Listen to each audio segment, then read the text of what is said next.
So I don't have Teflon, so I'm using parchment paper. And ngayon, I set up too high. No one's ever gonna catch you, or no one's ever gonna know you lived in that area. Sabi, It's just too kantayin muna yung surface bago lagyan. Kailangan mainit muna. Nilagay ko na, may plastic pa yan. So, lalagyan ko na itong Teflon.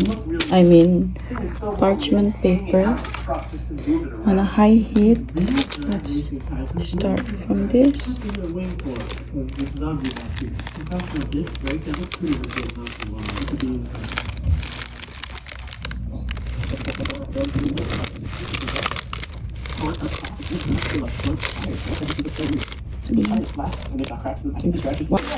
So guys, ready na ba kayong makita yung kinalabasan ng ginawa ko?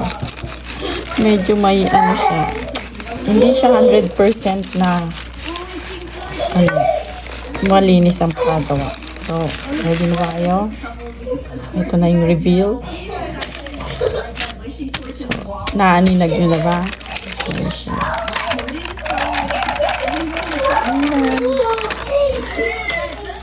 Ayan siya. And then, there. And Thumpies. Long time since I've seen Thumpies too. But let's go. Start with Olympia. Ayan yung tsura niya. Sa coworker ko. So, ito lang ang aking hindi ko nagustuhan. So, mayroon siyang ayan. Ayan. Tapos, naputol din yung ano niya. Dahon. Ayan. Nakikita niyo. Ayan. And then, the rest, okay naman siya. Dito sa baba, maganda. Clean siya.